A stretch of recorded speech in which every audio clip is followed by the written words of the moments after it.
우리가 무시했던 한국이 사실은 우리 미국보다 훨씬 앞서 있었습니다. 최상위 0.1% 엘리트 고등학생들이 한국을 야만 체험이라고 조롱하며 도착했습니다. 그런데 인천공항에 발을 디딘 순간부터 그들의 세계관이 완전히 무너지기 시작했습니다. JFK 공항의 쥐와 인천공항의 미래도시, 뉴욕 지하철의 위험과 서울 지하철의 완벽한 치안, $3,000 미국 응급실과 $25 한국 병원비. 대체 이 상원의원 아들과 MIT 천재소녀들이 한국에서 무엇을 보고 우리가 이미 이류 국가로 전락했다고 고백하게 되었을까요? 지금 그 충격적 실화를 공개합니다. 영상 시작 전에 구독과 좋아요를 눌러주시면 대한민국의 저력이 전 세계에 더욱 알려질 것입니다. 그리고 우리나라가 진짜 선진국이라고 생각하신다면 대한민국 화이팅! 미국 엘리트들도 인정한 한국의 시스템이 자랑스럽다면 가장 자랑스러웠던 한국의 시스템에 대해 댓글로 남겨주세요. 그럼 사연 바로 시작합니다. 미국 학생의 사연입니다. 제 이름은 에단입니다. 해밀턴 리드 아카데미 11학년. 이곳은 단순한 사립고등학교가 아닙니다. 미국, 아니, 전 세계의 차세대 리더를 주조하는 용광로입니다. 저희 부모님 세대, 그리고 그 윗세대부터 이어져 온 불문율. 이곳의 졸업생 명단은 곧 미국 정재계의 임명사정과 동의어입니다. 저희는 태어날 때부터 특별한 존재로 교육받았고 저희의 미래는 이미 정해진 것이나 다름없었습니다. 아이비리그, 월스트리트, 백악관. 이것은 선택지가 아니라 저희가 밟아야 할 정해진 수순이었습니다. 저희에게 미국은 세계 그 자체였습니다. 저희는 세계사를 미국이 어떻게 세계를 구원하고 이끌었는가의 역사로 배웠습니다. 미국 우선주의라는 슬로건은 트럼프 행정부가 만들어낸 새로운 개념이 아니었습니다. 그것은 저희가 숨쉬는 공기처럼 당연한 이 나라 엘리트 계층의 기본값이었습니다. 저희는 세계의 중심이었고 나머지 국가들은 저희의 영향력 아래 질서를 유지하는 위성국가, 그 이상도 이하도 아니었습니다. 제게는 뜻을 같이 하는 우리가 있었습니다. 클로이, 리암, 그리고 소피아. 저희는 해밀턴 리드에서도 가장 치열한 핵심 그룹이었습니다. 클로이는 토론 챔피언이자 차기 학생회장이 유력한 인물로 그녀의 말 한마디는 교수진마저 긴장시킬 만큼 날카로웠습니다. 리암은 전형적인 레거시, 즉 명문가 출신이었습니다. 몇 대째 이 학교를 졸업했고 그의 아버지는 현직 상원의원이었습니다. 그는 여유로워 보였지만 그 여유는 모든 것을 가질 수 있다는 자신감에서 나왔습니다. 소피아는 과학 올림피아드 천재로 이미 MIT와 스탠퍼드에서 그녀의 입학을 두고 경쟁하고 있었습니다. 그리고 에단. 저는 분석가 역할을 맡았습니다. 저는 현상을 관찰하고 데이터와 역사를 엮어 저희의 행동 전략을 짰습니다. 저희의 11학년은 완벽하게 계획되어 있었습니다. 그 정점은 여름방학 직전에 있을 글로벌 청년 리더십 포럼이었습니다. 장소는 독일 베를린. 유럽연합의 심장부에서 전 세계의 네로라는 영재들과 교류하고 현직 예교관들과 토론하는 자리. 이것은 저희의 대학 입시 이력서에 활용점정이 될 경험이었습니다. 모든 것이 순조로웠습니다. 저희는 베를린에서 발표할 미국 주도의 세계 질서 재편에 대한 보고서를 준비하고 있었습니다. 리암은 아버지의 인맥을 동원해 독일 연방의회 의원과의 비공개 미팅까지 잡아둔 상태였습니다. 저희는 당연히 저희가 포럼의 주인공이 될 것이라 확신했습니다. 저희가 바로 미국이니까요. 그때 재앙이 터졌습니다. 시작은 트럼프 대통령의 트위터였습니다.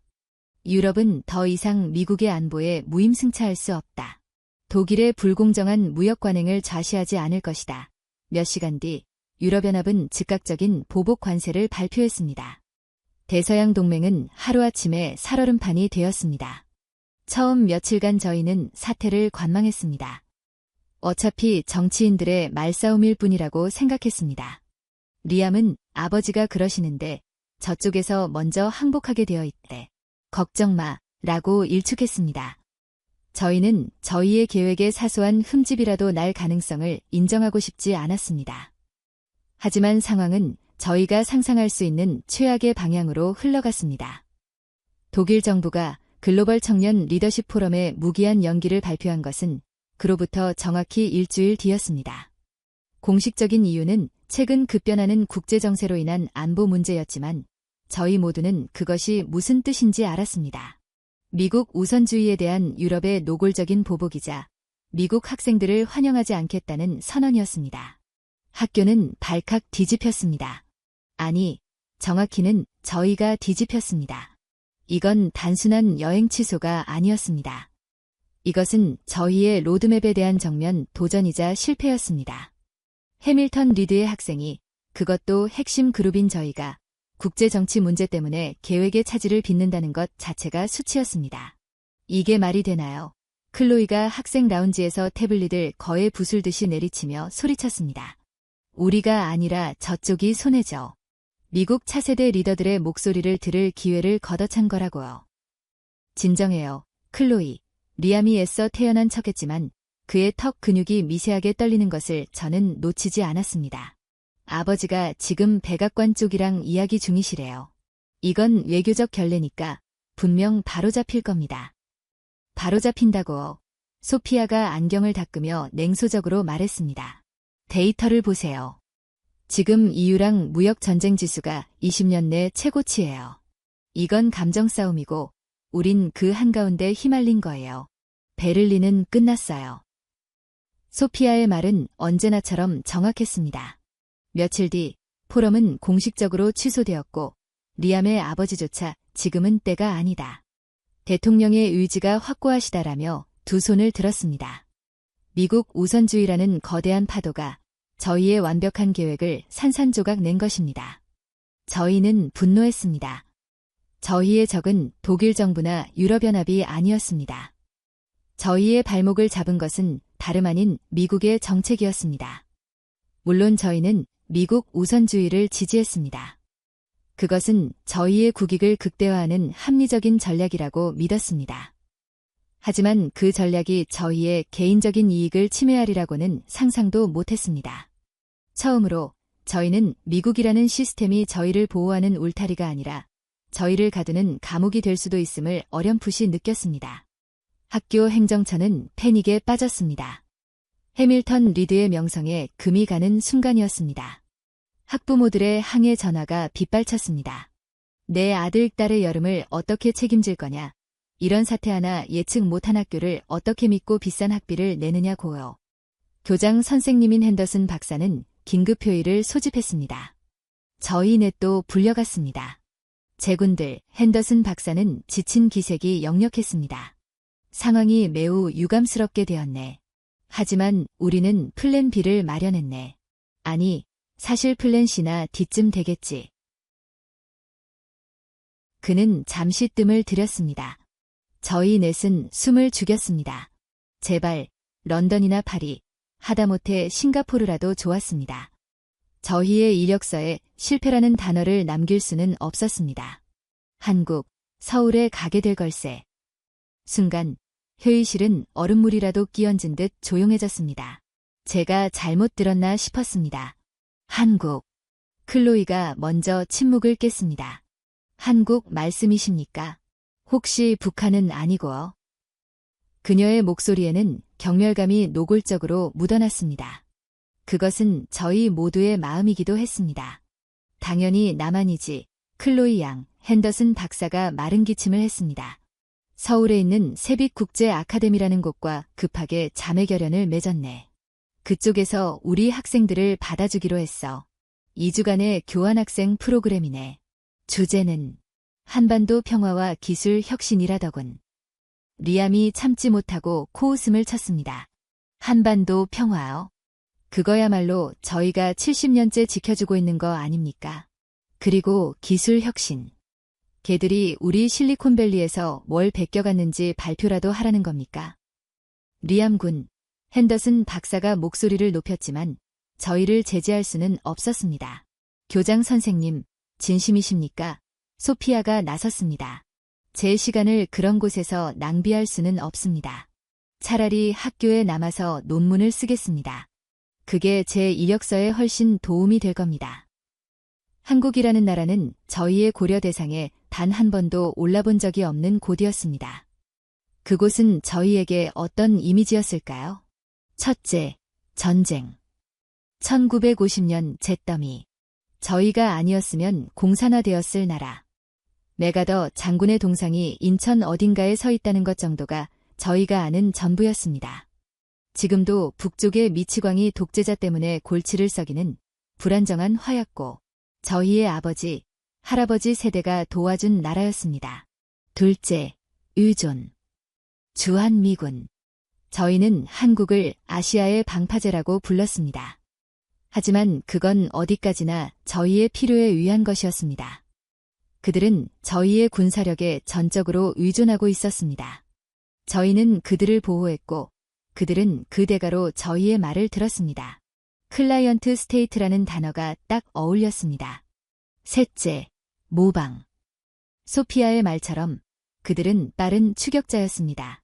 삼성. 물론 알았습니다. 우리 아이폰에 들어가는 화면을 만드는 하청업체. 현대. 싸고 괜찮은 차를 만드는 회사. 하지만 그들에게 혁신은 없다고 생각했습니다. 그들은 언제나 저희의 기술을 따라하고 더 싸게 만들 뿐이었습니다. 애플, 구글, 테슬라 같은 게임 체인저는 오직 미국에서만 나올 수 있다고 굳게 믿었습니다. 넷째, 기묘한 문화. K-팝. 클로이는 그걸 공장에서 찍어내는 인형들의 군무라고 불렀습니다. 남자들은 화장을 하고 여자들은 똑같은 얼굴로 춤을 췄습니다. 그게 지금 전 세계적으로 유행이라고요. 저희는 그것을 저급 문화의 일시적 유행 정도로 치부했습니다. 진정한 문화는 할리우드와 브로드웨이, 그리고 저희의 박물관에 있었습니다. 그런 나라에 가라고요. 저희의 소중한 시간을. 그것은 경험이 아니라 유배였습니다.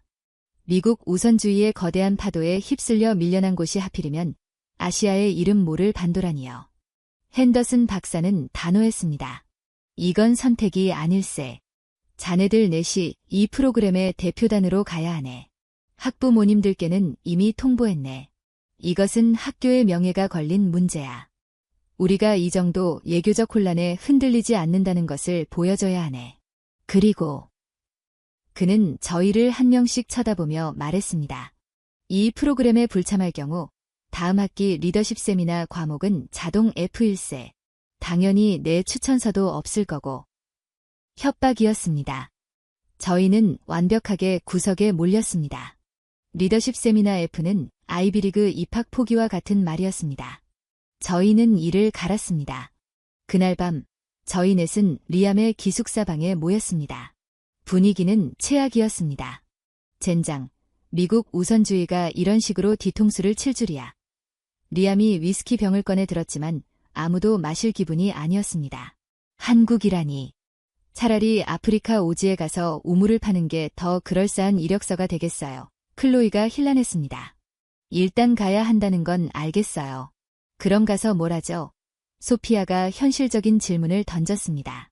제가 입을 열었습니다. 우리의 프레임을 바꿔야 해요. 이건 유배가 아니라 현장 답사입니다. 모두가 저를 쳐다봤습니다. 생각해보세요. 저희는 미국의 원조가 어떻게 성공적인 국가 재건을 이끌었는가에 대한 살아있는 증거를 보러 가는 겁니다. 저희의 가설을 입증할 완벽한 실험실이라고요. 저는 노트북을 켰습니다. 한국 관련 보고서라는 파일을 열었습니다.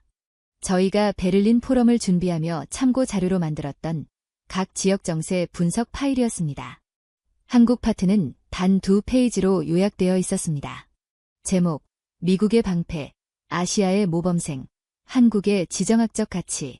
요약, 한국전쟁 이후 미국의 막대한 경제적, 군사적 지원에 힘입어 한강의 기적이라는 압축 성장을 이룸. 현재는 미국의 핵심 동맹국이자 북한의 위협을 억제하는 최전선.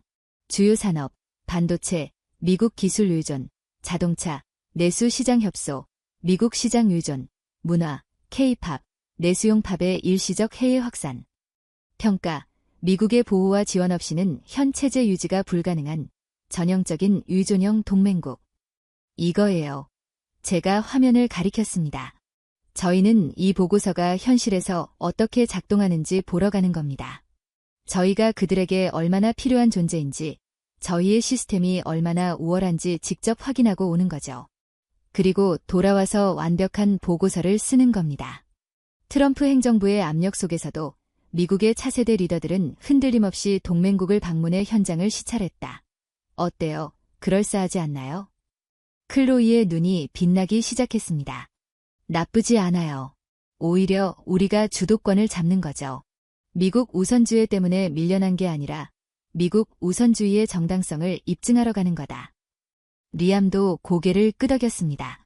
좋아요. 가서 그 세비딘가 뭔가 하는 학교 애들한테 진짜 엘리트가 뭔지 보여주자고요. 걔들, 우리 보면 기죽어서 말도 제대로 못할걸요? 소피아는 여전히 불만 가득한 표정이었지만 더 나은 대안이 없다는 것을 알았습니다. 가서 인터넷 속도나 제대로 나왔으면 좋겠네요. 제 연구 프로젝트 밀리면 안 되니까요. 저희는 그렇게 한국행을 합의했습니다. 저희의 정신 승리였습니다. 저희는 피해자가 아니라 관찰자이자 시혜자로서 그 땅을 밟기로 했습니다. 저희는 한국을 이류국가 혹은 잘 쳐줘야 1.56국가로 규정했습니다. 미국의 도움이 없었다면 존재하지도 못했을 나라. 저희가 잠시 들러 검토해주는 것만으로도 영광으로 알아야 할 나라라고 생각했습니다. 출국 당일 공항으로 가는 길은 끔찍했습니다. 뉴욕 JFK 공항은 아수라장이었습니다. 미국 우선주의가 촉발한 무역 분쟁과 예교 마찰은 항공편에도 영향을 미쳤습니다. 저희 비행기도 3시간이나 연착됐습니다.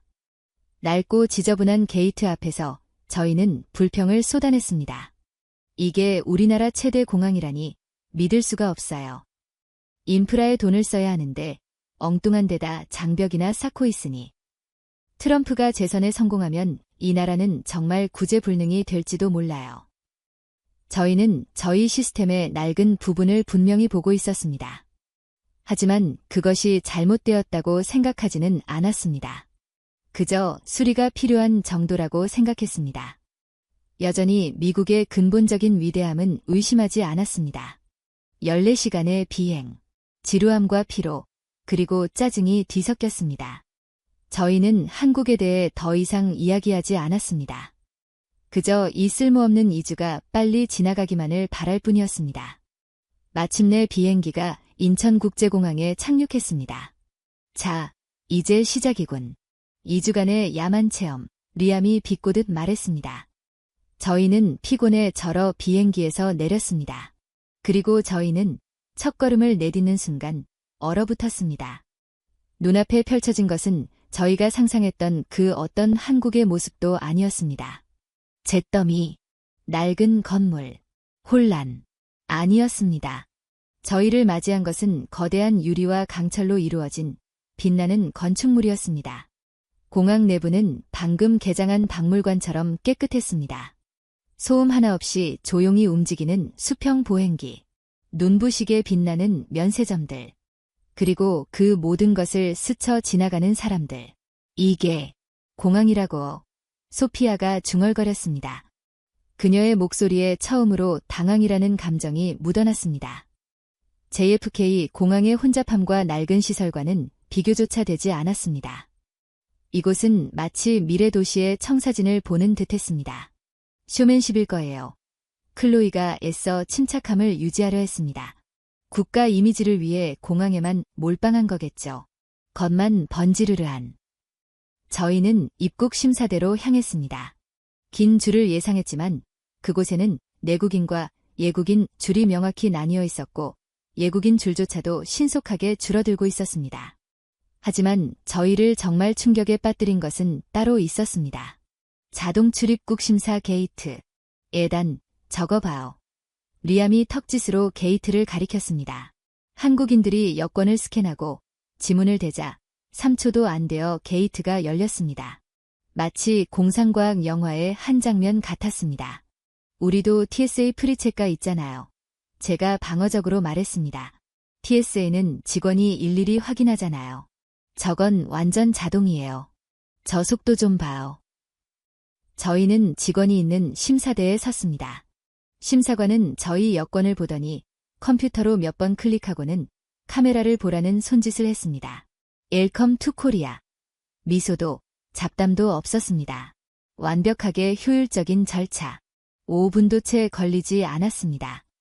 JFK에서 최소 1시간을 예상했던 저희는 어안이 벙벙했습니다. 수화물을 찾으러 갔습니다. 컨베이어 벨트는 이미 돌아가고 있었습니다.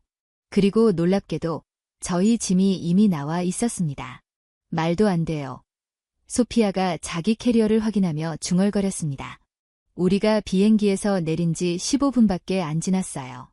어떻게 짐이 벌써 나왔죠? 저희는 보통 짐을 찾는 데만 30분 이상을 소비하는 데 익숙했습니다. 이곳의 속도는 비정상적으로 빨랐습니다. 저희는 공항 터미널을 빠져나왔습니다. 세빅 국제 아카데미에서 보낸다는 리무진 버스를 타기 위해서였습니다. 밖으로 나오자 저희는 다시 한번 숨을 멈췄습니다. 공기는 깨끗했습니다. 저희가 상상했던 아시아의 스모그는 없었습니다.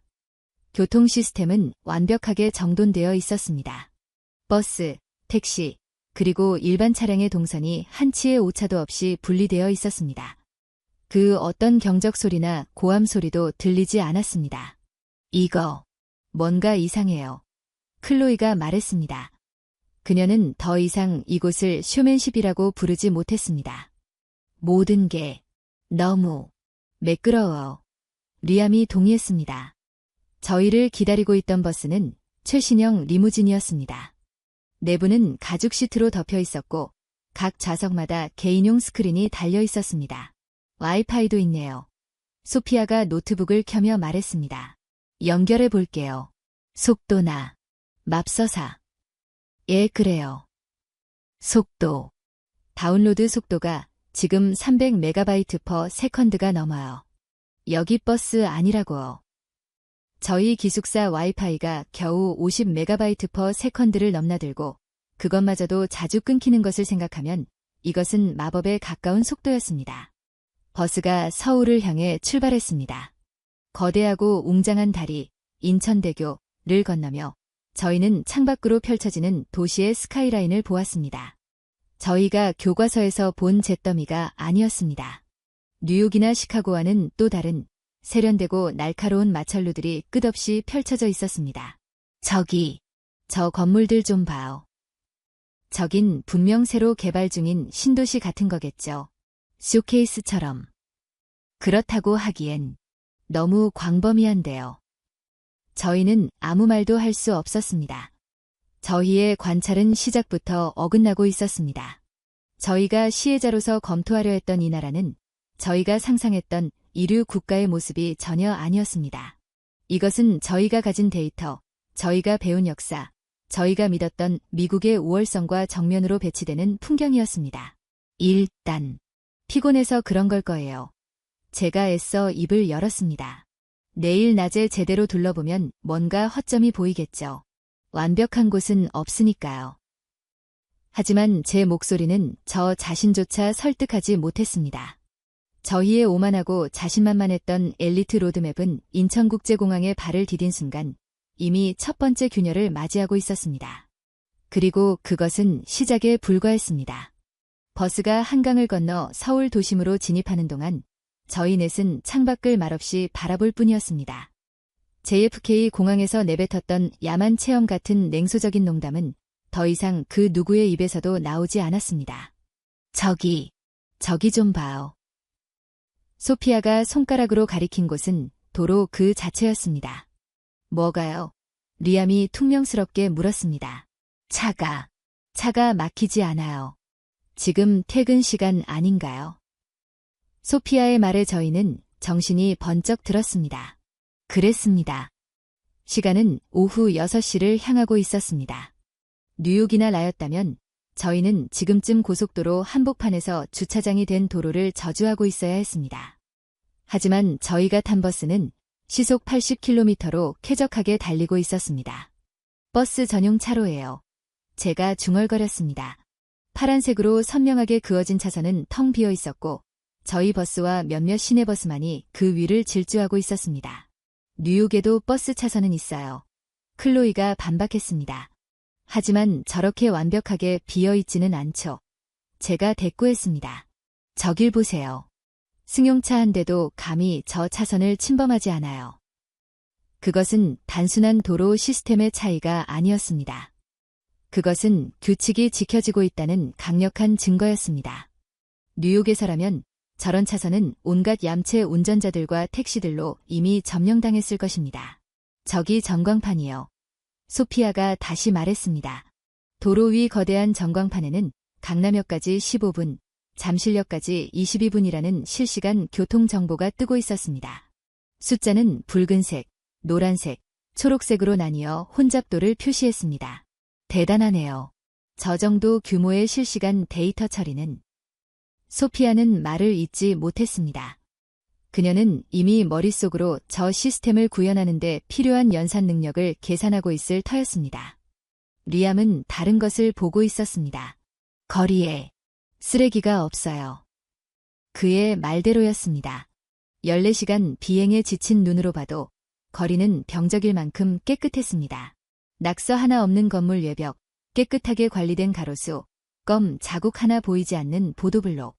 맨해튼의 악취나는 쓰레기 더미와 그래피티라는 이름으로 포장된 낙서에 익숙했던 저희에게 이 풍경은 비현실적이었습니다. 청소 인력을 엄청나게 고용했나 보죠. 이것도 보여주기식이겠죠. 리암이 애써 폄하했지만 그의 목소리에는 자신감이 없었습니다. 버스가 서울의 중심부, 강남이라는 곳을 통과할 때 저희는 또 다른 충격에 휩싸였습니다. 끝없이 이어진 마찰루들은 각기 다른 디자인을 뽐내며 하늘을 찔렀습니다. 하지만 그것은 뉴욕의 낡고 권위적인 스카이라인과는 달랐습니다. 유리와 금속, 그리고 거대한 미디어 파사드로 뒤덮인 건물들은 도시 전체를 하나의 거대한 예술 작품처럼 보이게 했습니다. 저 건물. 클로이가 한 건물을 가리켰습니다. 건물 전체가 물결치듯 움직이는 거대한 LED 스크린으로 덮여 있었고 그 위로 고래가 헤엄치는 초고화질 영상이 흐르고 있었습니다. 저건 단순한 광고판이 아니에요. 홀로그램인가요? 아니요. 그냥 스크린이에요. 상상할 수 없을 만큼 거대한. 저희는 그저 압도당했습니다. 저희가 모방자라고 불렀던 나라의 수도는 저희가 상상했던 그 어떤 이류의 모습도 아니었습니다. 이곳은 오히려 저희가 미래 도시라고 부르던 상상도의 실사판에 가까웠습니다. 마침내 버스가 세빅 국제 아카데미라는 표지판을 통과했습니다. 저희는 해밀턴 리드처럼 고풍스러운 벽돌 건물과 담쟁이 덩굴을 예상했습니다. 하지만 저희를 맞이한 것은 여기가 학교라고요. 리암의 입이 벌어졌습니다. 학교는 산중턱에 자리 잡고 있었지만 그 모습은 고등학교라기보다는 실리콘밸리의 최첨단 연구소에 가까웠습니다. 통유리로 마감된 건물들은 유기적인 곡선으로 서로 연결되어 있었고 태양광 패널이 설치된 지붕은 주변의 숲과 조화를 이루고 있었습니다. 버스에서 내리자 교사로 보이는 한 여성과 4명의 학생들이 저희를 기다리고 있었습니다. 세빅 국제 아카데미에 오신 것을 환영합니다. 저는 교감인 박선영입니다. 먼 길 오시느라 고생 많으셨습니다. 완벽한 미국 동부 억양이었습니다. 그녀의 발음은 저희 학교의 핸더슨 교장보다 더 세련됐습니다. 그리고 저희 옆에 선 4명의 학생들. 저희의 카운터파트였습니다. 저희는 순간적으로 상대를 스캔했습니다.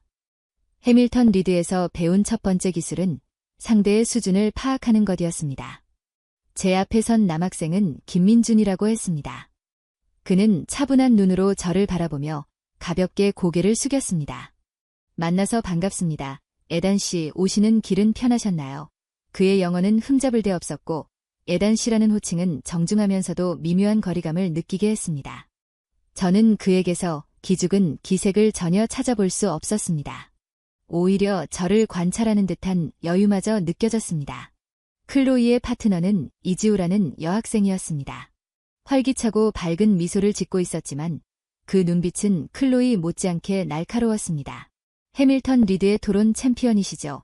클로이 씨, 지우가 먼저 말을 걸었습니다. 작년 전미 고교 토론대회 결승 영상 봤어요. 자유무역에 대한 정부 개입의 정당성에 대한 반대 입론, 정말 인상적이었습니다. 클로이는 순간 당황했습니다. 그녀는 자신의 명성이 여기까지 알려져 있을 줄은 몰랐습니다. 아, 보셨다고. 고맙습니다. 물론이죠. 하지만 개인적으로는 당시 인플레이션 감축법의 초기 데이터를 간과하신 부분이 좀 아쉬웠어요. 그게 아마... 잠깐만요. 클로이가 지우의 말을 끊었습니다. 지금 제 입론을 비평하는 건가요? 비평이라기보다는 토론이죠. 지우는 여전히 웃고 있었습니다. 베를린 포럼이 취소돼서 정말 안타까워. 미국 주도의 세계 질서 재편이라. 정말 흥미로운 주제였는데 말이죠. 특히 지금 같은 시기에는요. 클로이의 얼굴이 굳었습니다. 지금 같은 시기. 그녀는 저희 계획이 틀어진 이유, 즉 트럼프의 미국 우선주의 정책을 정확히 꿰뚫고 있었습니다. 지우는 단순한 팬이 아니었습니다. 그녀는 도전자였습니다. 리암의 곁에는 박서연이라는 학생이 섰습니다. 그녀는 리암의 위아래를 훑어보는 대신 그가 차고 있는 시계에 잠시 시선을 고정했습니다. 바시론 콘스탄틴. 좋은 시계네요. 그녀가 무심하게 말했습니다. 아버님 취향이신가요? 리암은 흠칫했습니다. 그 시계는 아버지가 상원의원에 당선되었을 때 할아버지에게 받은 가문의 유산 같은 것이었습니다. 제 안목을 알아보는군요. 리암이 애써 여유를 되찾으려 했습니다. 아니요. 그냥 내 것이라는 걸 알아본 거죠. 서연이 옅은 미소를 지었습니다. 저는 그런 것보단 새로운 것에 더 관심이 많아요. 제 이름은 박서연입니다. 아, 혹시 네오링크라는 앱 써보셨어요? 제가 작년에 코딩한 건데 지금 미국 앱스토어 교육 부문 3위거든요. 리암은 할 말을 잃었습니다. 그는 상원의원의 아들이라는 자신의 지위가 이곳에서도 통할 것이라 생각했습니다. 하지만 서연은 그 지위를 낡은 유산으로 그리고 자신의 성과를 새로운 가치로 규정해버렸습니다. 가장 극적인 만남은 소피아에게 일어났습니다. 그녀의 파트너 강태연이라는 남학생은 소피아를 보자마자 눈을 빛냈습니다. 당신이 소피아 웡 씨군요. 그는 흥분을 감추지 못했습니다. 소피아는 이런 반응에 익숙했습니다. 보통은 MIT에 합격했다면서요. 혹은 올림피아드 금메달, 대단해요 같은 찬사였습니다. 네, 맞아요. 드디어 만났네요. 제가 당신의 아카이브 논문, 양자 얽힘을 이용한 저전력 통신 모델을 읽고 얼마나 감명받았는지 모릅니다. 소피아의 눈이 커졌습니다. 그것은 아직 정식으로 발표되지 않은 그녀의 개인 연구 논문이었습니다. 제 논문을 읽었다고요? 물론이죠. 특히 7페이지의 시뮬레이션 모델은 정말 천재적이었어요. 하지만 제가 그 모델을 기반으로 저희 학교 퀀텀랩에서 실제 구현 테스트를 좀 해봤는데 태연이 자신의 태블릿을 꺼내 들었습니다. 여기 이 부분에서 노이즈 캔슬링 알고리즘의 연산 효율이 이론값보다 12% 낮게 나오더군요. 제 생각엔. 잠깐, 뭐라고요? 당신들이 제 모델을 테스트해 봤다고요? 퀀텀랩에서요. 소피아는 태연의 태블릿을 거에 빼앗다시피 했습니다. 화면에는 그녀의 논문보다 훨씬 더 복잡한 데이터와 그래프가 가득했습니다. 네, 저희 로보틱스 동아리에서 차세대 드론 통신망으로 쓰려고 검토 중이었거든요. 태연은 해맑게 웃었습니다. 저희 넷은 완벽하게 제압당했습니다. 저희는 그들을 미국 엘리트를 만나 흥분할 이류 국가 학생으로 상상했습니다.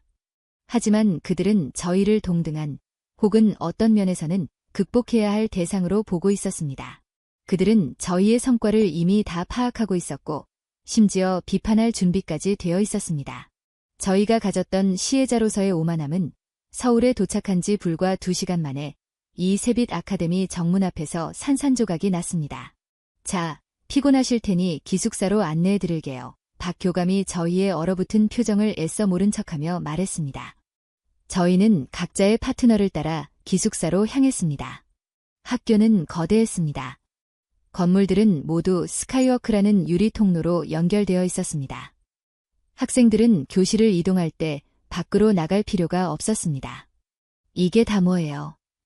도서관, 탭랩, 미디어 센터, 그리고 저긴 3D 프린팅 룸이네요. 민준이 무심하게 설명했습니다. 아, 저쪽은 실내 드론 비행 테스트장이고. 해밀턴 리드에도 물론 좋은 시설이 있었습니다. 하지만 이곳은 차원이 달랐습니다. 갇혀진 게 아니라 살아 움직이는 공간이었습니다. 기숙사 건물에 도착했습니다. 이게 여러분의 임시 학생증입니다. 지우가 저희에게 카드 4장을 나눠주었습니다. 저희는 플라스틱 카드는 안 써요. 서연이 웃으며 말했습니다. 그냥 앱을 다운받으세요. 세빛 원패스요. 저희가 반신반의하며 앱을 다운로드하는 데는 10초도 걸리지 않았습니다. 공항버스에서 경험했던 그 말도 안 되는 속도였습니다. 여기에 지문을 등록하세요. 저희가 지문을 등록하자 앱이 활성화되었습니다. 이게 여러분의 학생증, 기숙사 열쇠, 그리고 결제 수단입니다. 결제 수단이요? 네, 학교 안의 모든 시설, 식당, 카페, 편의점 전부 이걸로 결제돼요. 현금은 필요 없어요. 저희는 각자의 방으로 안내받았습니다. 1인 1실이었습니다. 와! 리암조차 감탄사를 내뱉었습니다. 방은 호텔 스위트룸 축소판 같았습니다. 한쪽 벽면이 통유리였고 서울의 야경이 한눈에 들어왔습니다. 음성 인식으로 조명이나 커튼을 조절할 수 있어요. 민준이 설명했습니다. 세빛, 커튼 닫아줘. 민준의 말에 커튼이 소리 없이 부드럽게 닫혔습니다. 소피아는 이미 책상에 붙어있는 스마트 시스템을 해부할 듯이 쳐다보고 있었습니다. 짐을 풀고 저희는 저녁을 먹기 위해 다시 모였습니다. 식당으로 가시죠. 지하철로 가는 게 빠를 거예요. 지우가 말했습니다. 뭐라고요? 지하철이요. 리암이 기겁했습니다. 학교 안에 지하철이 있어요? 아니요. 학교 밖에 있는 식당가로 갈 거예요. 지하철이 가장 빠르고 편해요. 잠깐, 우린 뉴욕에서도 밤에 지하철은 안 타요. 리암이 단호하게 말했습니다. 위험하잖아요. 그냥 택시를 부르자고요. 한국 학생 4명이 동시에 저희를 이상하다는 듯이 쳐다봤습니다. 위험하다고요. 민준이 진심으로 이해가 안 된다는 표정으로 되물었습니다. 지하철이요? 강도, 마약 중독자, 아니면 그냥 미친 사람들. 리암이 당연한 것을 설명한다는 듯이 말했습니다. 아. 태연이 뭔가를 깨달았다는 듯이 말했습니다. 미국 드라마에서 본 것 같아요. 그런 거요. 드라마가 아니에요. 현실이라고요. 일단 여긴 서울이에요. 지우가 저희의 무지를 부드럽게 타이르듯 말했습니다. 밤 10시에도 여성분들 혼자 잘 다녀요. 리암 씨가 걱정하는 그런 미친 사람들은 적어도 지하철에는 없어요. 그냥 한번 경험해보세요. 저희는 마지못해 그들을 따라 나섰습니다. 학교는 근처 지하철역과 바로 연결되어 있었습니다. 그리고 저희가 마주한 지하철역은 다시 한번 저희의 상식을 무너뜨렸습니다. JFK 공항보다 더 깨끗했습니다. 바닥은 대리석으로 되어 있었고 먼지 하나 없이 빛났습니다. 악취, 소변 냄새, 그런 것은 존재하지 않았습니다. 오히려 공기청정기에서 나오는 쾌적한 공기가 느껴졌습니다. 가장 충격적인 것은 스크린 도어였습니다. 선로 전체가 유리벽으로 완벽하게 차단되어 있었습니다. 이게 뭐예요? 클로이가 유리벽을 두드렸습니다. 안전사고 방지용이죠. 민준이 당연한 듯 대답했습니다. 사람들이 선로에 떨어지거나 뛰어드는 걸 막아줘요. 뉴욕엔 이런 거 없어요. 제가 중얼거렸습니다. 저희는 매년 수십 명이 지하철 선로에서 죽는 도시에 살고 있었습니다. 전광판에는 다음 열차가 3분 후 도착, 그 다음 열차가 5분 후 도착이라고 정확히 표시되어 있었습니다. 그리고 정확히 3분 뒤 소음도 거의 없는 깨끗한 열차가 미끄러지듯 들어와 저희 앞 유리문과 동시에 열렸습니다. 열차 내부는 더 가관이었습니다. 밝고 깨끗하고 조용했습니다. 사람들이 다들 조용하네요. 모두가 스마트폰을 보고 있었지만 그 누구도 소리내어 통화하거나 음악을 크게 틀지 않았습니다. 그것은 암묵적인 사회적 합의, 즉 시민의식이었습니다. 그리고 그때 리암이 저희 모두가 목격한 것을 입 밖으로 냈습니다. 저 여자. 지금 자기 지갑이랑 스마트폰을 자리에 두고 내렸어요. 한 젊은 여성이 열차 구석자리에 자신의 명품 지갑과 최신형 스마트폰을 올려둔 채 반대편 문으로 급하게 내려 무언가를 사고 있었습니다. 그리고 그녀는 다시 열차로 돌아와 자기 물건을 집어 들었습니다. 그 몇 분간 그 누구도 그 물건에 눈길조차 주지 않았습니다. 저희는 얼어붙었습니다. 만약 저게 뉴욕이었다면요. 클로이가 거에 속삭이듯 말했습니다. 30초. 아니, 10초도 안 걸렸을 거예요. 리암이 대답했습니다. 그 순간 저희는 깨달았습니다. 저희가 본 것은 단순히 잘 닦인 바닥이나 빠른 지하철이 아니었습니다. 그것은 신뢰라는 저희가 잃어버린 지 오래된 사회적 자본이었습니다. 이곳 사람들은 내 물건이 도둑맞지 않을 것이라고 믿었고 밤늦게 다녀도 안전할 것이라고 믿었습니다. 그리고 그 믿음은 실제로 작동하고 있었습니다. 예. 왜 아무도 훔쳐가지 않는 거죠? 리암이 민준에게 물었습니다. 그의 목소리는 진심으로 혼란스러워 보였습니다. 민준은 리암의 질문을 잠시 생각하더니 정말 이상한 질문을 들었다는 듯 대답했습니다. 왜 훔쳐가야 하죠? 자기 것도 아닌데요. 그 단순한 대답이 상원의원의 아들인 리암의 가치관을, 아니, 저희 넷 모두의 가치관을 뿌리부터 흔들었습니다. 저희는 미국 우선주의를 외쳤지만 정작 저희의 도시는 서로를 믿지 못해 낡은 시스템조차 고치지 못하고 있었습니다. 저희는 미국이 세계를 이끈다고 배웠지만 정작 저희는 밤의 지하철도 마음 놓고 타지 못했습니다. 그날 밤 저희는 서울의 한 식당가에서 저녁을 먹었습니다. 지우가 앱 하나로 주문과 결제를 동시에 끝내는 동안 저희는 그저 멍하니 앉아 있었습니다. 돌아오는 길 저희는 새벽 1시가 가까운 시간에도 활기차게 걸어 다니는 사람들을 보았습니다. 그 어디에도 위험은 없어 보였습니다. 세빛의 제 기숙사방, 세빛, 조명 50%로 저는 음성명령을 내뱉었습니다. 창밖으로 펼쳐진 서울의 야경은 수많은 데이터처럼 빛나고 있었습니다. 저희 방에 모인 넷은 아무 말도 없었습니다. 좋아요. 소피아가 침묵을 깼습니다. 제 가설은 틀렸어요. 여긴 모방하는 나라가 아니에요. 어떤 부분은 이미 우리를 추월했어요. 그 지하철. 리암이 멍하게 말했습니다. 그 지각. 난 그 장면을 잊을 수가 없어요. 그건 기술로 되는 게 아니잖아요. 클로이가 이를 악물었습니다. 그 이지우라는 애. 걔는 제가 만났던 그 어떤 토론 상대보다 날카로워요. 걔는 절 미국에서 온 손님이 아니라 경쟁자로 보고 있어요. 저는 노트북을 열었습니다. 저희가 미국의 방패라고 조롱했던 그 낡은 2페이지짜리 보고서 파일을 띄웠습니다. 미국의 보호와 지원 없이는 현 체제 유지가 불가능한 전형적인 의존형 동맹국. 저는 그 문장 위로 커서를 옮겼습니다. 그리고 딜리트 키를 눌렀습니다. 파일은 순식간에 사라졌습니다. 지난 18년간 제가 믿어왔던 세계관, 미국의 우월성이라는 거대한 기둥이 무너져 내리는 소리가 들리는 듯했습니다. 저희는 더 이상 관찰자나 시혜자가 아니었습니다. 저희는 이 압도적인 시스템의 한가운데에 던져진 길 잃은 이방인이었습니다. 그리고 저희의 진짜 현장 답사는 이제 막 시작되고 있었습니다. 첫날 밤의 혼란은 단순한 시차 적응 문제나 문화 충격이 아니었습니다. 그것은 지난 18년간 세계의 중심이라고 믿어 의심치 않았던 저희의 정체성이 그 기반부터 균열이 가기 시작했음을 알리는 전조였습니다. 저희는 이 낯선 땅을 관찰하고 평가하러 온 것이 아니었습니다. 저희는 이 압도적인 현실 앞에 심판받기 위해 끌려온 증인과도 같았습니다. 다음 날부터 세빛국제 아카데미에서의 2주간 일정이 본격적으로 시작되었습니다. 프로그램의 공식 명칭은 미 한 차세대 리더십 교류였지만 저희에게는 해밀턴 리드의 굴욕으로 기억될 나날의 연속이었습니다.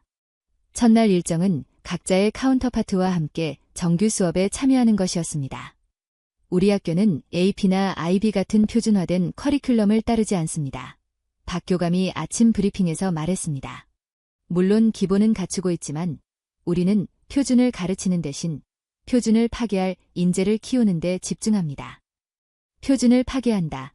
클로이가 코웃음을 치려다 어젯밤 이지우에게 당한 일침이 생각났는지 입을 다물었습니다. 제 파트너 김민중과 함께 현대사회와 데이터 정치학이라는 수업에 들어갔습니다. 해밀턴 리드에서라면 11학년은 미국 헌정사나 유럽 근대사를 배우고 있을 시기였습니다. 데이터 정치학이요. 제가 민준에게 물었습니다. 그게 정확히 뭘 배우는 거죠? 정치가 어떻게 데이터를 수집하고 데이터가 어떻게 정치를 재편하는지에 대한 실용 학문입니다. 민준이 태블릿을 켰습니다. 오늘은 마침 서울시 교통시스템의 심야버스 노선 최적화 프로젝트에 대한 발표가 있는 날이군요. 교실에 들어선 저는 다시 한번 놀랐습니다. 교실이라기보다는 기업의 상황실에 가까웠습니다. 전면 벽 전체가 거대한 인터랙티브 스크린이었고 학생들은 개인 태블릿을 스크린과 연동해 실시간으로 데이터를 주고받았습니다. 발표를 맡은 학생 2명이 스크린 앞에 섰습니다. 그들은 11학년, 저희와 동갑이었습니다. 저희 조는 지난 3개월간 서울 시민 300만 명의 심야 통신 데이터를 분석했습니다. 스크린에 서울 지도와 함께 복잡한 데이터 흐름이 시각화되어 나타났습니다. 기존 심야버스 노선은 2010년 기준의 유동인구를 기반으로 설계되어 현재의 배달 산업 및 야간 근무자 분포와 18%의 오차율을 보였습니다. 저희는 이 데이터를 세빛 AI로 72시간 동안 머신러닝 시킨 결과 노선 3개를 폐지하고 2개를 신설하며 배차 간격을 7분 단축할 경우 연간 42억 원의 예산 절감과 12만 명의 시민 편의 증대가 가능하다는 결론을 도출했습니다. 학생들은 완벽한 데이터와 논리로 무장해 있었습니다. 그들은 단순히 이론을 배우는 것이 아니라 실제 도시를 움직이는 프로젝트에 참여하고 있었습니다. 이 보고서는 발표가 끝나자 교사가 말했습니다. 다음 주 서울시 교통정책과에 정식으로 제출될 예정입니다. 반론 있습니까? 클로이가 손을 들었습니다. 이 수업은 그녀의 전공 분야이기도 했습니다. 훌륭한 분석입니다. 하지만 그 300만 명의 통신 데이터는 어떻게 수집했죠? 개인정보 보호 문제는 없었습니까? 미국이었다면 이건 프라이버시 침해로 수십 건이 소송에 휘말릴 사안입니다. 클로이의 질문은 날카로웠습니다. 저희 미국식 가치관의 핵심, 즉 개인의 자유와 프라이버시에 대한 질문이었습니다. 발표를 맡았던 학생이 대답했습니다. 물론입니다. 모든 데이터는 통신사의 협조를 받아 비식별화 처리되었습니다. 하지만 더 중요한 것은 그 학생이 클로이를 똑바로 바라보며 말했습니다. 우리는 개인의 프라이버시와 공공의 이익 사이의 균형점을 토론하는 데 시간을 낭비하지 않습니다. 우리는 둘 다 달성할 수 있는 기술을 개발합니다. 이 데이터를 완벽히 익명화하면서도 유의미한 패턴을 추출하는 알고리즘, 그게 바로 이 프로젝트의 핵심이었습니다. 프라이버시를 이유로 공공의 효율을 포기하는 건 기술이 부족하다는 변명 아닐까요? 클로이는 아무 말도 하지 못했습니다. 개인의 자유라는 저희의 고고한 가치가 이곳에서는 기술로 극복 가능한 문제 정도로 치부되고 있었습니다. 저희는 무엇이 옳은가를 두고 몇 년째 싸우고 있었지만 이들은 어떻게 가능한가를 이미 구현해내고 있었습니다. 같은 시각, 소피아는 강태연을 따라 퀀텀 랩에 있었습니다. 그녀의 표정은 아침까지만 해도 어디 한번 구경해주지였지만 점심때 만난 그녀는 거의 넋이 나가 있었습니다. 에단, 나 헛똑똑이었어요. 무슨 일이에요, 소피아? 그 랩, 퀀텀 랩 말이에요. 그게 고등학교 수준이 아니에요. 소피아는 흥분으로 목소리까지 떨리고 있었습니다. 전제 논문이 MIT에서도 가장 진보된 이론 중 하나라고 생각했어요.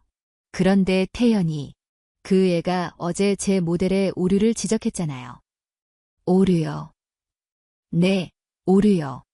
제 시뮬레이션의 양자 중첩 상태의 붕괴 변수를 너무 단순하게 계산했다는 거예요. 전 그걸 이론상 무시 가능하다고 판단했는데 걔들은. 소피아는 자기 태블릿을 켰습니다. 이게 걔들이 어젯밤 제 모델을 수정해서 돌려본 시뮬레이션 결과예요. 효율이 12%가 아니라 28%나 개선됐어요. 전 그걸 머릿속으로만 그렸는데 걔들은 하룻밤 만에 그걸 실증해냈다고요. 소피아는 강태영과 그의 팀이 실제로 조립 중인 소형 양자통신 모듈을 보았습니다. 그것은 그녀의 논문보다 3세대나 앞서 나간 모델이었습니다. 어떻게 이게 가능하냐고 물었어요. 소피아가 말했습니다. 해밀턴 리드에서 제가 저런 장비를 요청했다면 예산위원회와 윤리위원회를 통과하는 데만 6개월이 걸렸을 거예요. 그런데 태연이의 대답이 뭔지 알아요? 예요. 그냥 학교 팹랩에서 3D 프린터로 부품 뽑고 용산 전자상가 가서 필요한 칩셋 사오면 되는데요. 어제 오후에 주문했더니 오늘 새벽에 배송 왔던데요. 소피아는 절망적인 표정이었습니다. 저희가 가능성을 토론하는 동안 걔들은 배송을 받고 있었어요. 저희가 자금을 걱정하는 동안 걔들은 조립을 하고 있었다고요. 속도가 말도 안 돼요. 여긴 이론과 실천 사이의 거리가 0분에 가까워요. MIT와 스탠퍼드가 경쟁하던 천재 소피아 웡은 한국의 이름 모를 고등학교 랩에서 자신의 지식이 얼마나 관념적이고 낡은 것이었는지 처절하게 깨닫고 있었습니다. 리암의 상황도 다르지 않았습니다. 그는 상원의원 아들이라는 후광을 전혀 쓰지 못했습니다. 그의 파트너 박서연은 레거시에 1초도 관심을 주지 않았습니다. 그녀는 리암을 글로벌 경제 세미나 수업에 데려갔습니다. 오늘의 주제는 미국 달러 패권의 취약성과 다극화된 세계 경제였습니다.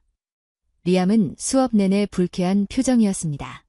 달러가 어떻게 세계를 안정시켰는가를 배워온 그에게 달러의 종말을 논하는 이 수업은 불경이나 다름없었습니다. 이건 그냥 반미 교육이잖아요. 리암이 쉬는 시간에 서연에게 따졌습니다. 반미요? 서연이 진심으로 놀란 듯 되물었습니다. 아니요, 이건 사실인데요.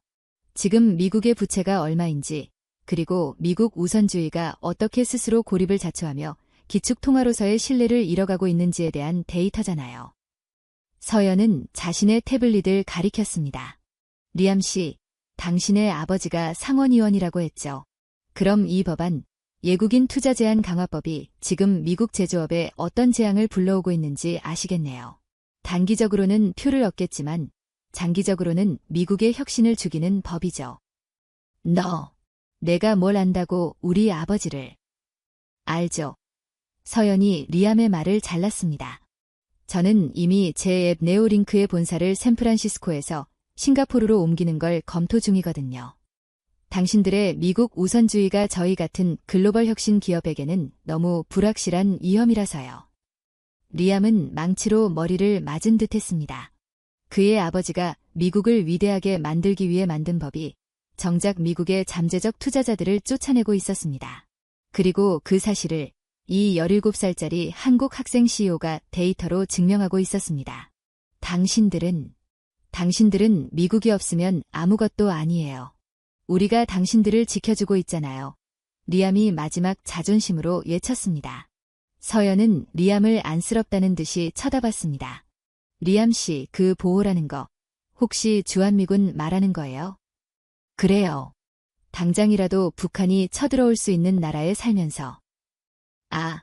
서연이 웃음을 터뜨렸습니다. 그건 보호가 아니라 파트너십이죠.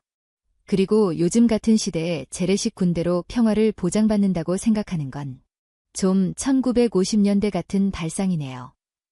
서연은 자신의 스마트폰을 켰습니다. 진짜 보호는 이거예요.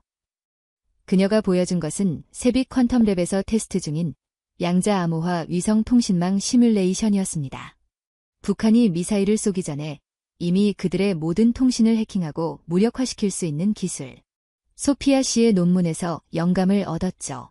이게 진짜 힘 아닐까요? 당신들의 낡은 항공모함이 아니라. 리암은 자신이 믿었던 미국의 힘이 이곳에서는 박물관 유물 취급을 받고 있음을 깨달았습니다. 클로이는 이지우와의 공식 토론 세션에서 완벽하게 무너졌습니다. 주제는 세계화는 실패했는가 였습니다. 클로이는 미국 우선주의를 옹호하는 입장이었습니다. 그녀는 특유의 화려한 수사와 강력한 억양으로 청중을 사로잡았습니다. 세계화는 미국 노동자들의 일자리를 빼앗고 우리의 주권을 침해했습니다. 미국 우선주의는 잃어버린 미국의 영광을 되찾는 정의로운 예침입니다.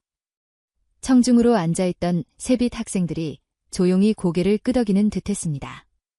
반대 입론에 나선 이지우는 조용히 단상에 올랐습니다. 그녀는 클로이처럼 소리치지 않았습니다. 클로이 씨의 열정적인 연설에 감동했습니다. 미국의 영광이라는 말이 참 뭉클하네요. 그녀는 스크린에 그래프 하나를 띄웠습니다. 이것은 지난 10년간 미국 러스트벨트의 실업률과 세빛 아카데미 학생들이 창업한 스타트업의 고용 창출률 비교 데이터입니다. 그래프는 충격적이었습니다. 클로이 씨가 말하는 미국 노동자들이 낡은 공장에서 일자리를 잃어갈 때 한국의 10대들은 AI, 바이오, 그리고 콘텐츠 산업에서 새로운 글로벌 일자리를 창출하고 있었습니다. 그녀가 다시 클로이를 바라봤습니다. 세계화는 실패하지 않았습니다. 단지 미국이 그 속도를 따라가지 못하고 있을 뿐이죠. 미국 우선주의는 실패한 과거의 영광에 집착하는 패배 선언입니다. 당신들이 벽을 쌓는 동안 우리는 초연결망을 깔고 있었으니까요. 당신들은 지우가 말을 이었습니다. 베를린 포럼이 취소되어 이곳에 왔죠. 당신들의 미국 우선주의 정책 때문에요. 아이러니하지 않나요? 당신들의 정책이 바로 당신들의 발목을 잡은 겁니다. 그게 바로 미국 우선주의가 실패했다는 가장 강력한 증거입니다. 클로이의 얼굴은 하얗게 질렸습니다. 그녀의 말은 지우의 데이터와 현실 앞에서 힘을 잃었습니다. 그녀는 자신이 미국이라는 거대한 배와 함께 침몰하고 있음을 직감했습니다. 이틀간의 수업 참여만으로도 저희는 녹다운되었습니다. 하지만 저희의 체험은 이제 시작이었습니다. 주말, 저희는 진짜 서울을 경험하기로 했습니다. 물론 민준이, 지우, 서연, 태연이와 함께였습니다. 병원에 가야 할 것 같아요. 소피아가 말했습니다. 3D 프린터로 모드를 만들다 손을 살짝 베었는데 꽤 깊어 보였습니다. 오, 맙서사. 병원이요. 리암이 기겁했습니다. 여기 병원비가 얼마나 나올 줄 알고요. 우리 보험이 적용될 리도 없잖아요. 그냥 밴드나 붙여요. 미국에서 병원은 파산의 동의어 중 하나였습니다. 무슨 소리예요? 태연이 소피아의 손을 보더니 말했습니다. 꿰매야 할지도 몰라요. 당장 가시죠. 바로 앞 병원에. 안 돼요. 예약도 안 했고 보험도. 일단 가요. 저희는 학교 앞 상가에 있는 정형외과에 갔습니다. 토요일 오후였지만 대기실은 한산했습니다. 소피아는 세빛 원패스 앱 임시 신분 등록이 되어 있었습니다. 을 보여주었고 5분도 안 되어 진료실로 불려 들어갔습니다. 의사는 상처를 보더니 두 바늘만 꿰매죠. 금방 끝납니다. 라고 말했습니다. 치료, 소독, 봉합, 그리고 파상풍 주사까지. 모든 것이 20분 안에 끝났습니다. 그리고 대망의 결제 시간. 얼마나 나올까요? 리암이 걱정스럽게 물었습니다. 제 생각엔 최소 $500는. 소피아가 카운터로 갔습니다. 간호사가 모니터를 보며 말했습니다. 총 진료비는 28,000원입니다. 네, 28,000. 달러라고요? 아니요, 원이요. 달러로는 $25 정도 되겠네요. 저희 넷은 그 자리에 얼어붙었습니다. $25요? 주사 맞고 꿰맸는데. 미국에서 응급실 한 번 가면 $3,000 청구서가 날아오는 것이 상식이었습니다. 여긴 건강보험이라는 게 있어서요. 민준이 설명했습니다. 모든 국민이 혜택을 받죠. 예국인인 소피아 씨는 그나마 비싸게 나온 거예요. 저희였으면 $10,000도 안 나왔을걸요. 저희는 병원을 나왔습니다. 소피아는 붕대가 감긴 자기 손을 멍하니 바라봤습니다. 전 이해가 안 돼요. 어떻게 이게 가능하죠? 이런 최첨단 의료 서비스를 이렇게 싸게 제공한다고요? 그럼 미국은 도대체? 미국이 세계 최고라고 자부했던 의료 시스템의 허상이 $25짜리 영수증 한 장에 산산조각 났습니다. 저녁에는 배달을 시켜 먹기로 했습니다. 뭐 드시고 싶어요? 지우가 배달의 민족이라는 앱을 켰습니다. 한식, 중식, 일식, 양식. 수백 개의 식당이 스크롤에 끝없이 펼쳐졌습니다. 치킨이랑 떡볶이, 그리고 피자도어. 지우가 몇 번의 터치로 주문을 끝냈습니다. 결제는 더치페이 하시죠. 서연이 말하며 토스라는 앱을 켰습니다. 저희 현금 없는데요. 누가 현금 쓴대요? 서연이 저희 전화번호를 입력하더니 저희 폰으로 1만 원씩 보내주세요라는 링크가 날아왔습니다. 링크를 누르자 저희가 등록한 카드에서 즉시 돈이 빠져나갔습니다. 10초도 걸리지 않았습니다. 벤모보다 100배는 빨랐습니다. 그리고 정확히 19분 뒤 초인종이 울렸습니다. 네, 벌써요. 문 앞에는 저희가 주문한 모든 음식이 따뜻한 상태로 놓여 있었습니다. 심지어 콜라의 얼음도 녹지 않았습니다. 19분. 뉴욕에서 피자 시키면 1시간은 기본인데 여긴 30분 넘으면 고객들이 화내요. 저희는 깨달았습니다. 인천공항의 속도, 지하철의 속도, 소피아의 논문을 구현한 속도, 그리고 이 배달의 속도. 이 나라는 속도에 미쳐 있었습니다. 그리고 그 속도를 뒷받침하는 완벽한 시스템이 있었습니다. 모든 것이 연결되고 모든 것이 기록되며 모든 것이 즉시 이루어지는 나라. 그날 밤 저는 잠을 이룰 수 없었습니다. 제 기숙사 방 창밖으로 서울의 불빛이 빛나고 있었습니다. 저 불빛 하나하나가 데이터의 흐름처럼 보였습니다. 저는 노트북을 켜고 미국 뉴스를 검색했습니다. 헤드라인은 끔찍했습니다. 트럼프, 동맹국 방위비 5배 인상 발언. 이유, 강력 반발.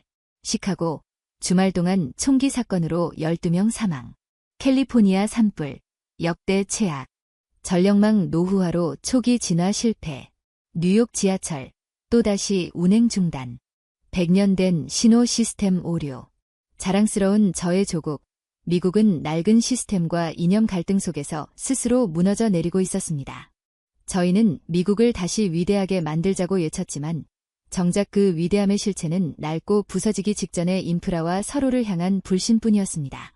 그런데 이곳, 저희가 이류 국가라고 얕봤던 대한민국은 완벽한 치안, 압도적인 기술, 초고속 인프라, 저렴하고 효율적인 의료 시스템, 그리고 모든 것을 가능하게 하는 신뢰와 시민의식. 그제야 저는 깨달았습니다. 저희가 베를린 대신 이곳에 오게 된 것은 우연이나 징벌이 아니었습니다. 그것은 경고였습니다. 미국 우선주의라는 오만에 빠져 과거의 영광에만 집착한 대가가 무엇인지, 현실이 무엇인지 똑똑히 보라는 계시였습니다. 저희는 미국이 없으면 아무것도 아닌 나라를 보러 온 것이 아니었습니다. 저희는 미국이 없어도, 아니, 미국보다 더 잘 돌아가는 나라를 목격하고 있었습니다. 이곳은 진정한 초인류 국가였습니다. 그리고 저희의 자존심은 그 사실을 인정하는 순간 완전히 가루가 되어버렸습니다. 그날 밤 저는 잠들지 못했습니다. 미국 우선주의의 혼란과 초인류 국가 한국의 현실이 머릿속에서 격렬하게 충돌했습니다. 25달러짜리 병원비, 19분 만에 도착한 배달 음식, 그리고 얘 훔쳐가야 하죠? 라는 민준의 순수한 질문. 이 모든 것이 저희가 사실이라고 믿었던 세계를 산산조각 냈습니다. 저희에게 남은 시간은 일주일 남짓이었습니다. 첫 주가 충격과 경악의 시간이었다면 둘째 주는 해답을 찾기 위한 필사적인 탐구의 시간이 되었습니다. 저희는 더 이상 이 현상을 보여주기식이라고 폄하할 수 없었습니다. 이 거대한 시스템은 거칠애가 아니었습니다. 그것은 이 나라의 운영체제 그 자체였습니다. 저희는 그 운영체제의 소스 코드가 궁금해졌습니다. 저는 민준에게 매달렸습니다. 이해할 수가 없어요. 민준 씨, 이 모든 게 어떻게 가능한 거죠? 완벽한 치안, 이 정도의 기술적 진보, 이 효율적인 시스템. 대체 이렇게까지 하는 거예요. 민준은 저를 학교 도서관이 아닌 전쟁기념관으로 데려갔습니다. 저는 당황했습니다. 전쟁기념관이요? 갑자기요? 예단 씨가 얘라고 물었으니까요. 기념관 내부는 웅장했습니다. 하지만 그 내용은 처절했습니다. 수백 년간 이어진 외세의 침략, 일제강점기의 수탈, 그리고 6.25 전쟁. 저희가 메가더 장군이 구한 나라 정도로 단순하게 배웠던 그 전쟁의 실상은 지옥이었습니다. 잿더미가 된 서울의 흑백 사진. 부모를 잃고 울부짖는 아이들의 모습. 수백만 명의 사상자. 그리고 기념관 한편에 거대하게 전시된 참전국 명단. 성조기가 가장 큰 자리를 차지하고 있었습니다. 우리는 당신들에게 빚을 졌어요. 예단 씨, 그건 부인할 수 없는 사실이죠. 민준이 조용히 말했습니다. 그래요. 우리가 당신들을 구했잖아요. 제가 무의식적으로 방어적인 대답을 했습니다. 네, 구했죠. 민준이 저를 돌아봤습니다. 하지만 구원받는다는 게 어떤 의미인지 아세요? 그건 우리의 힘으로는 아무것도 할 수 없었다는 처절한 자기 고백이에요. 우리는 우리의 운명을 우리 스스로 결정할 수 없었어요. 그게 1950년의 우리였습니다. 그는 저를 다른 전시관으로 이끌었습니다. 한강의 기적과 현재의 대한민국을 보여주는 곳이었습니다. 우리는 잿더미 위에서 다짐했어요. 2번 다시 우리의 운명을 남의 손에 맡기지 않겠다고. 2번 다시 구원받는 처지가 되지 않겠다고. 그의 목소리는 차분했지만 그 안에는 불타는 듯한 무언가가 있었습니다. 당신들은 자원을 가졌지만 우리는 절박함을 가졌어요. 예단 씨, 절박함은 자원보다 훨씬 더 강력한 엔진입니다. 그는 첨단 기술로 무장한 현재의 한국군 전력을 보여주는 시뮬레이터 앞에 섰습니다. 우리가 왜 이런 압도적인 시스템을 만들었는지 물었죠. 간단해요. 살아남기 위해서예요. 우리는 지금도 휴전 중이거든요. 저 북쪽의 위협, 그리고 우리를 둘러싼 강대국들 사이에서 우리가 기댈 것은 오직 우리 자신뿐이었어요. 우리가 압도적으로 강해지지 않으면 우리는 언제든 다시 1950년으로 돌아갈 수 있다는 공포. 그 공포가 우리를 여기까지 밀어붙인 겁니다. 그의 말을 듣는 순간 모든 것이 연결되었습니다. 완벽한 치안과 시민의식은 내부의 신뢰 없이는 외부의 위협에 맞설 수 없다는 사회적 합의의 결과물이었습니다. 초고속 인프라와 기술 발전은 속도에서 뒤처지면 도태된다는 절박함의 산물이었습니다. 저렴하고 효율적인 의료 시스템은 국민 개개인이 병이라는 변수로 무너지면 국가 전체가 무너진다는 공동체적 위기의식의 발로였습니다. 그들은 미국처럼 되기 위해 노력한 것이 아니었습니다. 그들은 미국에게 다시는 의존하지 않기 위해 발버둥 치고 있었습니다. 클로이는 이지우와 단순한 토론을 넘어 거의 공동 연구 수준에 돌입했습니다. 그녀는 미국 우선주의가 어떻게 미국의 정치를 마비시키고 있는지 통감하고 있었습니다. 지우 씨, 당신들은 어떻게 이런 정책들을 이렇게 빨리 결정하고 실행할 수 있죠? 미국에서는 지하철 노선 하나 새로 까는데 10년이 걸려요. 온갖 이익 집단, 정당, 그리고 법적 소송 때문에요. 지우는 클로이를 시청의 스마트시티 관제센터로 데려갔습니다.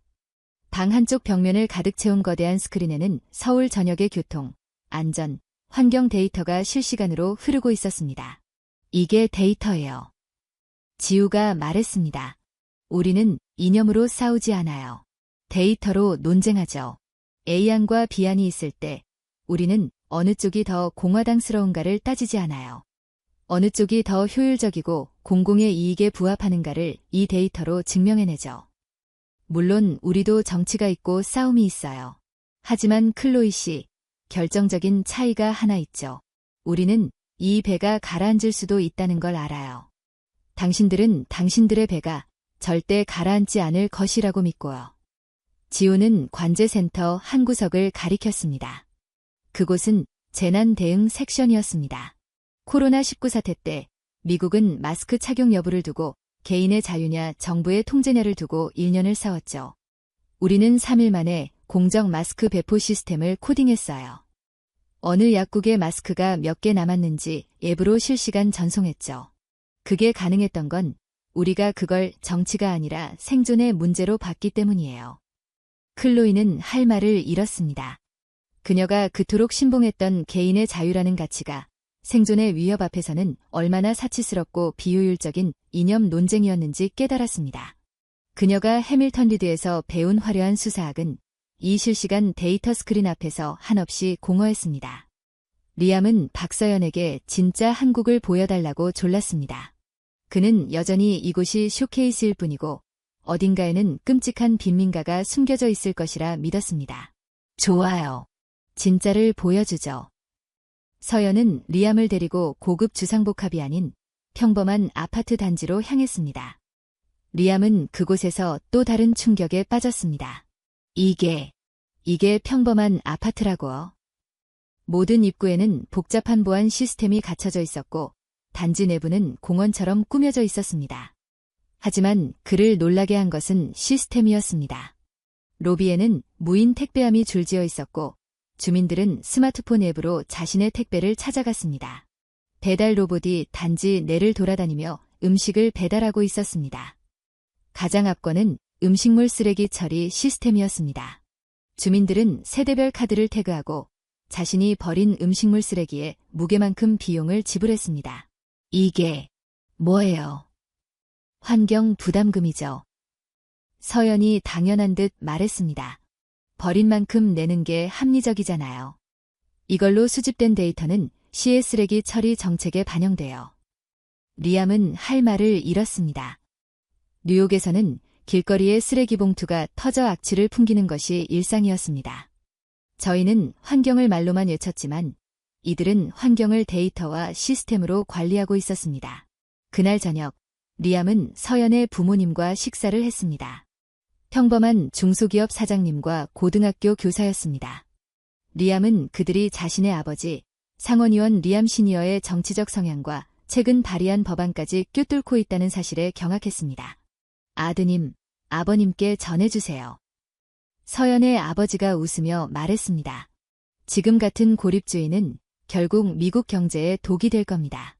달러 패권에 금이 가기 시작하면 저희 같은 수출 기업들은 이미 준비해둔 플랜 B로 갈아탈 수밖에 없어요. 상원의원의 아들인 자신보다 한국의 평범한 중소기업 사장님이 국제정세를 더 깊고 정확하게 꿰뚫고 있었습니다. 리암이 믿었던 가문의 힘은 이 치열한 글로벌 경쟁 속에서 아무런 힘도 되지 못했습니다. 소피아는 사실상 세빅 퀀텀랩의 일원이 되었습니다. 그녀는 태연과 함께 밤을 새웠습니다. 그들은 소피아의 논문을 수정하는 수준을 넘어 완전히 새로운 모델을 만들고 있었습니다. 태연 씨, 당신들은 어떻게 이렇게 자유롭게 아이디어를 공유하죠? 이런 결과물은 분명 당신 이름으로 특허를 내야 해요. 이건 수백만 달러짜리라고요. 태연은 소피아를 이해할 수 없다는 듯 쳐다봤습니다. 물론 나중에 특허는 내겠죠. 하지만 지금 중요한 건 결과예요. 이 기술이 당장 1분 1초라도 빨리 완성되는 거요. 소피아 씨의 이론이 없었다면 불가능했을 거예요. 이건 제 것이 아니라 우리 거죠. 소피아는 깨달았습니다. 해밀턴 리드에서 그녀는 경쟁자들을 이기기 위해 공부했습니다. 그녀의 지식은 나의 것이었고 나의 성공을 위한 무기였습니다. 하지만 이곳에서 태연은 문제를 해결하기 위해 공부했습니다. 그의 지식은 우리의 것이었고 모두의 발전을 위한 도구였습니다. 미국 우선주의의 핵심인 그 경쟁과 개인주의가 어쩌면 혁신의 가장 큰 적이었을지도 모른다는 끔찍한 진실을 마주했습니다. 저희의 마지막 일정은 DMZ, 즉 비무장지대 방문이었습니다. 저희가 한국에 오기 전 상상했던 미국의 보호가 필요한 유일한 이미지가 남아있는 곳이었습니다. 하지만 저희가 마주한 DMZ는 상상과 또 달랐습니다. 그곳은 긴장감이 넘치는 동시에 믿을 수 없을 만큼 고도로 상업화된 관광지였습니다. 저희는 방탄유리로 막힌 전망대에서 북한 땅을 바라보았습니다. 말로만 듣던 그곳, 회색빛 건물, 헐벗은 산, 인기척 없는 마을. 그곳은 시간이 멈춘 듯 혹은 과거로 퇴보한 듯 보였습니다. 그리고 저희는 뒤를 돌았습니다. 불과 50km 남짓 떨어진 남쪽. 저희가 불과 몇 시간 전에 떠나온 서울이 있었습니다. 세계에서 가장 밝게 빛나는 압도적인 기술과 속도로 무장한 하이테크 도시. 한쪽은 절망적인 과거, 다른 한쪽은 눈부신 미래. 그 극단적인 대비가 한눈에 들어오는 순간 민준이 조용히 입을 열었습니다. 이제 아시겠어요, 에단 씨. 이게 바로 우리예요. 우리는 저 과거로 돌아가지 않기 위해 이 미래를 만든 겁니다. 우리는 당신들처럼 다시 위대해질 필요가 없었어요. 우리는 단 한 번도 위대해 본 적이 없었으니까요. 우리는 그저 살아남아야 했습니다. 당신들의 미국 우선주의는 선택이지만 우리의 초인류는 생존입니다. 그 순간 저는 완벽하게 깨달았습니다. 저희가 이류 국가라고 불렀던 이 나라는 지구상 그 어떤 나라보다 치열하게 인류가 되어야만 했던 운명을 짊어지고 있었습니다. 그리고 그들은 미국의 그늘 아래서 조용히 하지만 무서울 만큼 빠르게 저희를 추월해 버렸습니다. 귀국길 비행기는 침묵으로 가득 찼습니다. 14시간 동안 저희 넷은 거의 아무 말도 하지 않았습니다. 각자의 머릿속은 지난 2주간의 기억으로 폭발할 것 같았습니다. 그리고 마침내 저희는 뉴욕 JFK 공항에 도착했습니다. 서울을 떠난 지 16시간 만이었습니다. 비행기에서 내리는 순간 저희는 압도적인 역체감에 휩싸였습니다. 인천공항의 그 빛나던 청결함과 고요함은 어디에도 없었습니다. 눈에 들어온 것은 낡고 얼룩진 카페토, 희미하고 깜박거리는 조명, 그리고 알 수 없는 키키한 냄새였습니다. 맙서사. 클로이가 코를 막으며 중얼거렸습니다. 입국 심사장은 아수라장이었습니다. 미국 시민 줄은 길고 혼란스러웠고 직원들은 피곤해 절어 승객들에게 소리를 지르고 있었습니다. 이게 우리 집이에요. 리암이 멍하니 말했습니다. 저희는 30분을 기다려 겨우 입국 심사를 통과했습니다. 수화물을 찾으러 갔을 때 저희는 결정적인 장면을 목격했습니다. 컨베이어 벨트 옆 쓰레기통 근처에서 쥐 한 마리가 재빠르게 스쳐 지나갔습니다. 소피아가 비명을 질렀습니다. 리암은 그저 헛웃음을 터뜨렸습니다. 아, 진짜 지네요. 저희가 2주 전 야만 체험이라고 비웃었던 그 단어가 이제는 저희 자신을 향하고 있었습니다. 낡고, 더럽고, 느리고, 비효율적이며 심지어 쥐가 돌아다니는 곳. 이곳이 바로 저희가 세계의 중심이라고 불렀던 자랑스러운 조국 미국의 현주소였습니다. 미국 우선주의라는 슬로건은 이 처참한 현실을 가리기 위한 낡은 페인트 칠에 불과했습니다. 일주일 뒤 저희는 해밀턴 리드 강당에 섰습니다. 핸더슨 교장을 비롯한 교수진, 그리고 저희 부모님들까지 참석한 교류 프로그램 결과 발표회였습니다. 모두가 미국의 우월성을 확인하고 온 저희, 대표단의 자랑스러운 연설을 기대하는 눈치였습니다. 리암의 아버지, 상원 의원님도 맨 앞줄에 앉아 흐뭇한 미소로 아들을 바라보고 있었습니다. 저는 준비했던 원고를 단상 아래로 내려놓았습니다.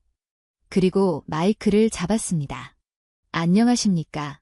저희는 2주간 대한민국 서울에 다녀왔습니다.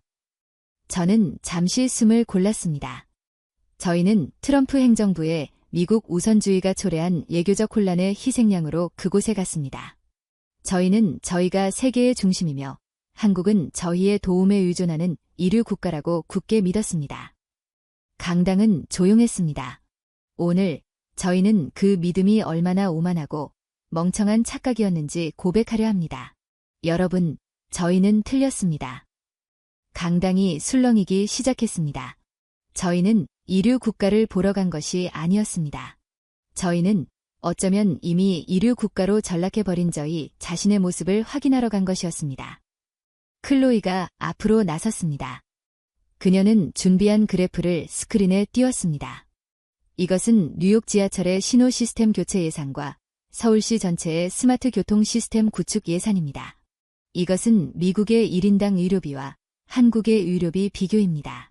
이것은 미국의 총기 사망률과 한국의 총기 사망률입니다. 우리는 자유를 토론하는 동안 그들은 안정과 효율을 구축했습니다. 우리는 이념을 두고 싸우는 동안 그들은 데이터로 문제를 해결했습니다. 리암이 마이크를 이어받았습니다. 그는 아버지를 똑바로 쳐다보며 말했습니다. 저는 제가 명문가 출신이라는 사실을 자랑스러워했습니다. 하지만 저는 서울에서 깨달았습니다. 저희가 과거의 유산에 집착하는 동안 그들은 미래의 가치를 창출하고 있었습니다. 그곳의 평범한 시민들은 워싱턴의 그 어떤 정치인보다 더 높은 시민의식과 국제적 감각을 지니고 있었습니다. 아버지가 만드신 보호무역 법안은 미국을 보호하는 것이 아니라 세계로부터 고립시키고 있었습니다. 상원의원의 얼굴이 굳어졌습니다. 소피아가 마지막으로 나섰습니다. 저는 제가 천재라고 생각했습니다. 하지만 저는 한국에서 저보다 더 빠른 천재들을 만났습니다. 우리는 개인의 창의성을 외칩니다. 하지만 그들은 협력의 속도로 우리를 압도합니다. 우리가 특허와 돈을 두고 경쟁하는 사이 그들은 공동의 목표를 위해 밤을 새우며 이미 우리를 추월했습니다. 우리의 교육은 시험을 위한 것이지만 그들의 교육은 실현을 위한 것이었습니다. 마지막으로 제가 다시 마이크를 잡았습니다. 강당은 얼음물이라도 끼얹은 듯 조용했습니다. 저희는 트럼프 대통령이 저희의 베를린행을 망쳤다고 분노했습니다. 어쩌면 저희는 그에게 감사해야 할지도 모릅니다. 그는 저희에게 미국이 더 이상 첫 번째가 아닐 수도 있다는 끔찍한 진실을 강제로 마주하게 했습니다. 여러분, 미국 우선주의는 구호가 되어서는 안 됩니다. 그것은 현실이 되어야 합니다. 하지만 지금의 우리는 우선이 아닙니다. 우리는 낡았고 분열되었으며 느려졌습니다. 우리가 미국을 다시 위대하게 만들자고 외치는 동안 대한민국 서울에서는 이미 위대한 현재를 살아가고 있었습니다. 진정한 미국 우선주의는 낡은 영광에 대한 집착이나 타국을 향한 배척이 되어서는 안 됩니다. 그것은 이 처참한 현실을 인정하는 겸손함에서 그리고 저는 민중과 지호, 서연, 그리고 태연의 얼굴을 떠올렸습니다. 저희의 새로운 롤모델을 배우려는 처절한 노력에서 다시 시작되어야 합니다. 그 롤모델은 바로 저희가 무시했던 이류 국가, 대한민국입니다. 저희의 진짜 과제는 아이비리그에 입학하는 것이 아닙니다. 저희의 과제는 어떻게 하면 이 무너져가는 제국을 한국처럼 빠르고 안전하고 효율적으로 재건할 수 있을지 그 방법을 찾는 것입니다. 강당에는 아무 소리도 들리지 않았습니다. 저희의 발표는 그렇게 충격적인 침묵 속에서 끝났습니다. 저희의 11학년은 그렇게 끝났습니다. 하지만 저희의 진짜 공부는 서울에서 돌아온 그날부터 비로소 다시 시작되고 있었습니다.